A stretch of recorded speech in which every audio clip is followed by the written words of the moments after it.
Hello, thank you for allowing me to turn this in late.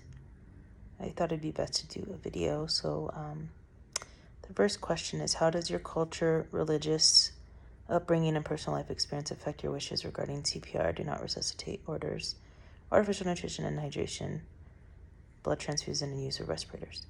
So, growing up, I was raised in a Christian household, and for my family, it's more like do not resuscitate wasn't even really talked about. I remember only hearing about it from my partner. Her family is actually in the medical field and also like the law enforcement. So was introduced to like do not resuscitate orders when I started first talking to them. And at first I was like, that's a little taboo because I think even in like my Hispanic culture, like on my dad's side, you kind of just do everything to keep the person in your family or close to you alive. And so when I heard of the do not resuscitate option, I was like, whoa, like really taken aback by it. But now I understand why people would choose that and not want to carry on, especially if they experience like enough brain damage, let's say, where they can't have like a quote unquote full life after, or be super dependent on their family members to keep them going with the artificial nutrition and hydration. So that's how it's affected me. Some fears and concerns I have that give me some hesitation when it comes to like a power of attorney for my healthcare needs is like them actually being able to follow through with what I would want. So for example, I think now if I were to be like in a vegetative state, I would request to do not resuscitate, but I'd be hesitant to assign that duty to like maybe my mother, who I feel may have a harder time making that decision when it came down to it. I think my partner, Jessica, would probably be the only person I would trust to do it because she's the nurse and she understands it from like a different perspective. But honestly, like it's a lot to ask someone so close to you if they can go ahead and make that decision, because I know that must be one of the hardest things to do if that's an option.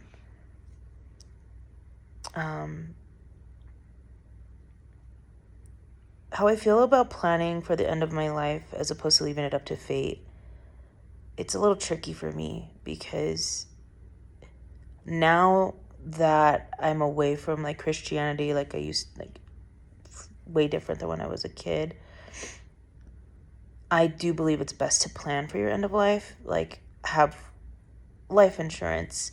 Eventually I want to have like my funeral expenses paid for. That way the burden doesn't fall on my family or friends and they can actually just grieve, and not have the added stress of worrying about paying for my funeral expenses or cremation or anything like that.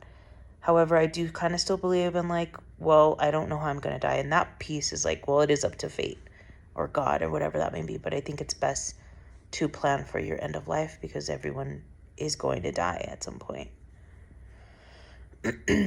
So how does planning in advance and writing down your wishes about the end of your life make you feel? I don't feel morbid about that. I actually took a class for my sociology program. It was death and dying, and it really helped me face the unknown of death, like the fear of it that a lot of people might have. And I think it's just good to talk about. I think in our society it's still taboo to accept and make arrangements, but it's so necessary. And literally, like, two things that people have in common are we are all born and we are all going to die. So you may as well plan it while you can and your sound mind to make those decisions. I think that those actions enhance my self-esteem because it makes me feel confident. Like, okay, well, once I pass, like, my family and friends are just going to be able to go through the loss of my life, but not have to have, like I said, that added stress. So it makes me feel good. It makes me feel like a good friend and family member to them. This question's a little weird for me. It says, what is the relationship between the things that make you feel good about yourself, and how do you weigh the benefits of life against the burdens of treatment? I don't really understand that question. It's worded weird, in my opinion. I guess it's asking what relation between the things that make you feel good about yourself and how you weigh the benefits of life against the burdens of treatment in certain situations. I'll probably have to come back to that. Principles that are often used to address and resolve ethical dilemmas are autonomy, benevolence, non-malevolence, justice. What ethical principles are important to you in this process? How do they affect your decision-making process? It's important to have autonomy, personally, for me, because I don't want anyone having to make decisions for me, especially when I'm not able to, or just in general. I've always been, I think, a pretty independent decision-making person. And also just having justice. I think everyone deserves to choose what they want to do for their own body, for their own choices, and to avoid any unnecessary pain, for emotional and physical pain. Why put yourself through that? And you obviously, I don't think anyone really wants to be a burden for anybody. It just depends on their perspective.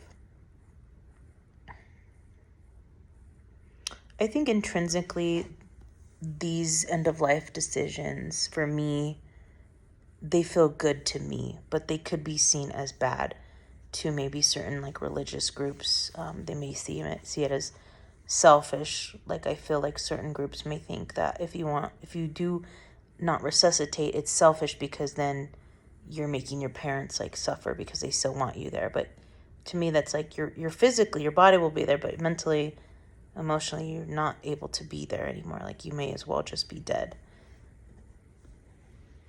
So for me, I don't think it's intrinsically bad to want to end your life, if you're suffering or going through a major traumatic experience that you just can't revive from.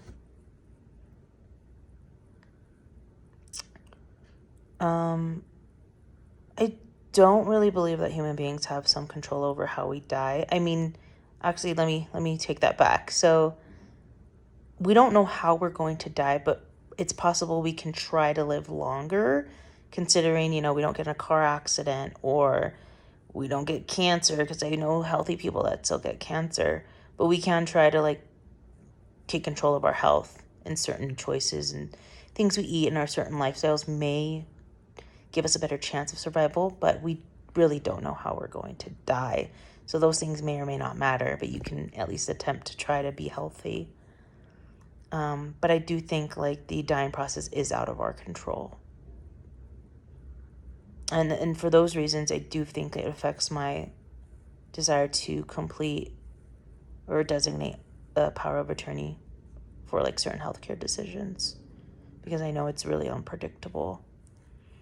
My spirituality is not based so much around religion anymore. I do consider myself Christian because I do believe in, one God. But it's more so I like to just meditate and pray on my own. I don't go to church and I don't attend mass or anything. But I do think I have peace with my maker, and I know that if I just listen to my soul, whatever I feel is correct for me, then that's how it affects my decision making. And I used to really think hard about what is the right choice. I used to think you go to hell if you commit suicide, or God punishes you in your life or takes you if some Christians think people die young or out of these freak accidents because it was their time to go home, right? God was calling them. I don't think that. I don't believe in that. I just feel I do think there's an afterlife, but I don't know why some people get taken sooner than others, or why did they get taken like that, in a horrible way or not. I don't know the reason to that. But I do think we will meet our loved ones again, like their soul. I don't think they'll be in physical form, but I do think we'll be reunited at some point. I think there's always signs of things that like people are still in this life in some way. And I don't have the answer to it, but I do think about like, oh, there has to be something else. Life can't just be existent on earth and not in like the afterlife, because we're just spiritual beings. We feel so deeply, and cognitively we're different, and it's just, yeah, I don't have the answers, but I know there's something. And that just kind of makes me okay with death as well, because I feel like it's not the end. And even if it was by chance, like I'm pretty sure there's nothing after. It's just blank. Like I'm not going to feel any type of way once I have no beating heart or working brain. So that's why I'm okay with making those decisions for my end of life care. I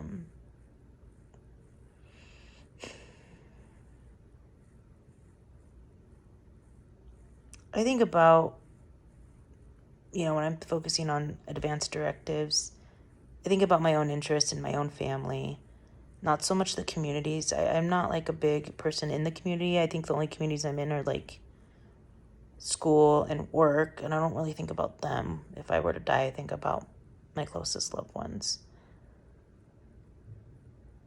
I think I would act autonomously in my own decision making, but I would let my closest friends and family know, like, ask them, I guess. I don't even think I would ask them their opinion, because it's at the end of the day, it's my life, right? So I should be the ones making those decisions and just giving them a heads up, like, hey, these are my wishes. Just know, like, my soul is going to be at peace. I believe, we'll see each other again in some way. And it's been an amazing life thus far. So I think I would definitely act autonomously in my decision making. Is your voice consistent regarding these issues? I think so. I'm confident with making decisions to how I would want my healthcare to be handled in certain situations.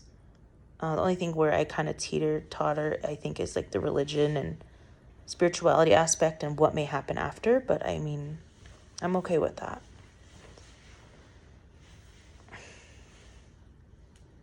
Can you characterize your voice as reflecting an ethic of justice where you are making decisions based on your individual rights, or are your decisions based more on an ethic of care, in which relationships and not doing harm to yourself or others are primary concerns? Or do you fall somewhere between these two categories? I think for me, it's definitely more on the side of ethic of care. Again, I don't want any extra strain for people that I'm close to, and I don't want to harm myself. I don't want to come out of a situation where I'm incapacitated, I'm not able to live or have meaningful conversations. So yeah, I'm definitely more on the ethic of care side. Then the number 9 just says, discuss how creating an advanced directive for yourself and assessing your own ethical stance. Consider how being an ethically aware social worker may help you and your clients when faced with ethical dilemmas. Yeah, I mean, you have to, as a social worker, you have to be able to think of different perspectives, think of people's various backgrounds and cultures and religious upbringing and their immediate family, what kind of bias they may have towards this loved person. So dealing with, the ethical stance, you do have to kind of communicate with hopefully them if they still can. If not, hopefully they had a plan in place. But also just kind of weighing in on what the family, hearing them out, but also explaining what the outcome may be if they were to decide, let's say, do not resuscitate or do everything you can to make this person survive. I think the biggest part is just communication and communicating to them that they understand and explaining so they understand what to expect for either outcome and how to best be prepared for that. Because it can be financially draining, emotionally draining, all the above. And so I think sometimes people just need a moment to take that information in, but also it needs to be explained properly and with empathy. And that's the most ethical thing you can do, is just be honest, communicative. You kind of have to leave, as a social worker, you should be leaving your own biases out, of course, unless it's factual. And I think that's most jobs, and at the end of the day, people have that autonomy to make decisions for their family member, if their family member hasn't, made that plan of care. But I know in some situations they may have a directive, and I think if it's like next of kin, they may be able to change it up last minute, going basically against let's for example say like the dying person. It can actually be reversed to go against their wishes. So a husband can overturn a wife's do not resuscitate order and, keep her alive. And ethically, I mean, I personally wouldn't want that for the person who said direct care orders, but that's not my choice. I would just lay out the facts and empathize either way. But yeah, thank you.